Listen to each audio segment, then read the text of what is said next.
নমস্কার, welcome to পুতুল ভান্ডারিস kitchen. আজকে খুব সামান্য একটু তেল দিয়ে দুর্দান্ত স্বাদের পালং শাকের একটা সম্পূর্ণ নিরামিষ রেসিপি আপনাদের সঙ্গে শেয়ার করছি। রেসিপিটা সম্পূর্ণ দেখার অনুরোধ জানালাম। সম্পূর্ণ দেখার পর ভালো লাগলে প্লিজ লাইক, শেয়ার, কমেন্ট করতে ভুলবেন না। আর আপনি যদি আমার চ্যানেলটিকে সাবস্ক্রাইব না করে থাকেন, প্লিজ আপনি আমার এই ছোট্ট চ্যানেলটিকে সাবস্ক্রাইব করে পাশে থাকা বেল আইকনটা অন করে দেবেন। তাহলে যে কোনো দিন যা কিছু রেসিপি আমি আপলোড করব সবার আগে নোটিফিকেশান আপনার কাছেই পৌঁছে যাবে। পালং শাকের রেসিপিটা বানাবার জন্য এখানে আমি 250 গ্রাম পালং শাককে খুব পরিষ্কার করে ধুয়ে জল ঝরিয়ে রেখে এভাবে বড় বড় টুকরো করে কেটে নিলাম। এখন টুকরো করা পালং শাকগুলো দুটো বাটিতে আমি 2 ভাগে ভাগ করে নিচ্ছি। এভাবে দুটো বাটিতে আলাদা করে পালং শাকটা রেখে দিলাম। এখন একটা বাটির মধ্যে জল নিচ্ছি আর এরকম একটা মিডিয়াম সাইজের আলুকে খোসা ছাড়িয়ে জলের মধ্যে বড় গ্রেটারের দিকটা এটাকে আমি আলুটাকে গ্রেট করে দিচ্ছি। জলের মধ্যে আলুটা গ্রেট করে দিলে আলুটা কালো হয় না। এখন আলুটাকে আমি 2-3 বার ধুয়ে আলুটাকে নোংরা জলটা বের করে দিচ্ছি। খুব পরিষ্কার করে চিপে নিংড়ে যেন জল না থাকে গ্রেট করা আলুটা একটা বাটির মধ্যে আমি তুলে রাখলাম। এখন একটা এদিকে বাটি নিয়েছি, বাটির মধ্যে কিছু গুঁড়ো মশলা দিচ্ছি। 1/2 টিস্পুন ধনে গুঁড়ো দিলাম, 1/2 টিস্পুন জিরে গুঁড়ো দিচ্ছি, 1/2 টিস্পুন দেবো কাশ্মীরি লঙ্কার গুঁড়ো, 1/2 টিস্পুন দেবো হলুদ আর 1/2 টিস্পুন দিয়ে দেবো গরম মশলার গুঁড়ো। সামান্য গুঁড়ো মশলাগুলো একটু ভালো করে মিশিয়ে নিচ্ছি। তারপরে সামান্য একটু জল দিয়ে খুব সুন্দর করে এটাকে মিশিয়ে এটাকে আমি 10 মিনিট রেখে দেবো। তাহলে একেবারে পেস্টের মতো এটা তৈরি হয়ে যাবে। এখন যে পালং শাকটা আমি আলাদা করে রেখেছিলাম, একটা পালং শাককে আমি সরিয়ে রাখছি আর একটা পালং শাকের মধ্যেও খুব সামান্য একটু লবণ মিশিয়ে দিয়ে এটাকে হাত দিয়ে খুব ভালো করে চটকে মেখে এটাকেও আমি 10 মিনিটের জন্য ঢাকা দিয়ে রাখবো। এখানে আমি 2 টেবিল চামচ ছোলার ডাল, এটাকে আমি 5-6 ঘন্টা আগে ভিজিয়ে রেখেছিলাম। খুব সুন্দর ডালটা ভিজে গেছে, পরিষ্কার করে ধুয়ে জল ঝরিয়ে রেখেছিলাম।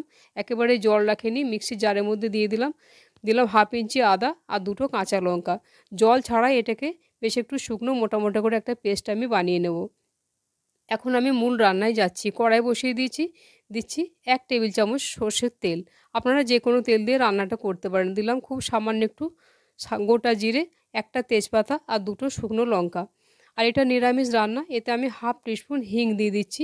হিং অপছন্দ করলে নাও দিতে পারেন। এটাকে আমি 2 সেকেন্ড নাড়াচাড়া করে নিচ্ছি। ফোড়নটা থেকে খুব সুন্দর গন্ধ বেরিয়েছে। এখন আমি যে মশলাটা জল দিয়ে ভিজিয়ে রেখেছিলাম এই ভেজানো মশলাটা দিয়ে দিচ্ছি।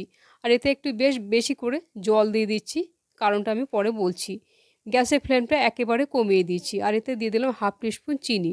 ঝাল মিষ্টিটা আপনারা আপনাদের পছন্দ মতো দেবেন। এতে এখনও আমি কোনো রকম লঙ্কা দিইনি, পরে আমি একটা স্পেশাল মশলা আবার তৈরি করব। যে পালং শাকটা আমি ঢাকা দিয়ে রেখেছিলাম নুন দিয়ে, সেই পালং শাকটা এখন আমি খুব চিপে চিপে নিংড়ে জলটাকে বের করে নেব। দেখুন কতখানি জল বেরিয়ে গেছে নুন দেওয়ার জন্য।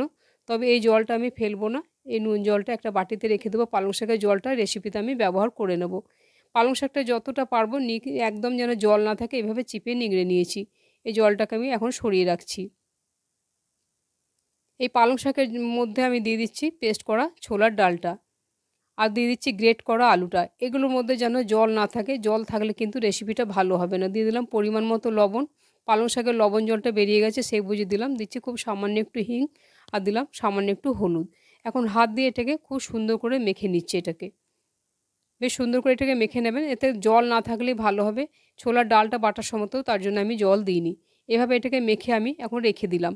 এদিকে মশলাটা যে আমি বেশি করে জল দিয়েছিলাম এই কারণেই, কেন এর ওপরেই আমি বড়াগুলো তৈরি করবো। এরকম একটা ছিদ্রযুক্ত থালা বসিয়ে দিলাম, সামান্য একটু সর্ষের তেল, এটাকে আমি হাত দিয়ে একটু মেখে নিলাম। আপনারা চাইলে ব্রাশ করে নিতে পারেন। এভাবে আমি যে পালং শাকটা মেখে রাখলাম এভাবে বড়ার মতো শেপ দিয়ে এটাকে আমি ভেপারেই রান্না করব। সুন্দর করে এভাবে বড়াগুলো আমি বসিয়ে দিচ্ছি। তবে আপনারা চাইলে বড়াগুলো আলাদা করে তেলেও ভেজে নিতে পারেন। আমি প্রথমেই বলেছি কম তেল দিয়ে আমি রেসিপিটা বানাবো। এভাবে বড়াগুলো আমি ভেপারে দিচ্ছি, তার জন্যই মশলাটাতে বেশি করে জল দিয়েছিলাম।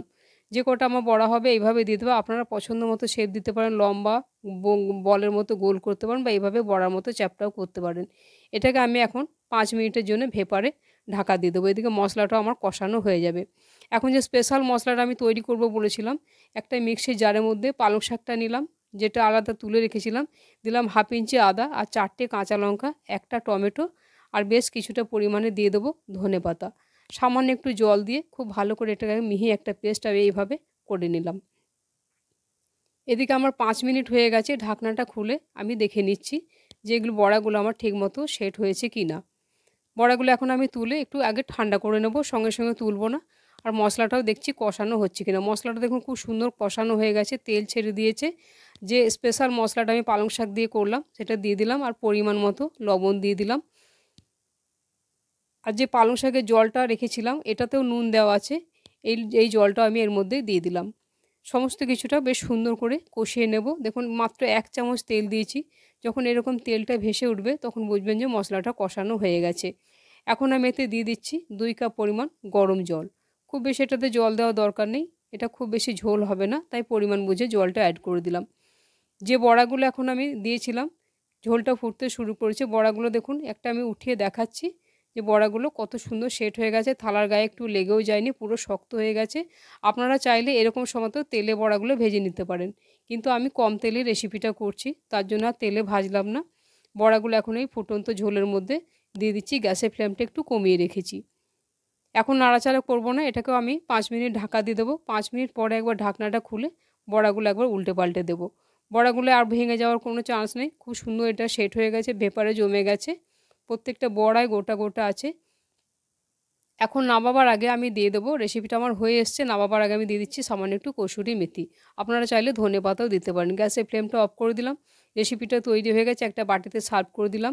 আজকে সম্পূর্ণ নিরামিষ পালং শাকের রেসিপিটা আপনাদের কেমন লাগলো প্লিজ লাইক শেয়ার কমেন্ট করতে ভুলবেন না। আর প্লিজ আপনি আমার চ্যানেলটিকে সাবস্ক্রাইব করে আপনি আমার পাশে থাকবেন। আবার অন্য কোনো দিন দেখা হবে অন্য কোনো রেসিপিতে। সবাই ভালো থাকবেন, নমস্কার।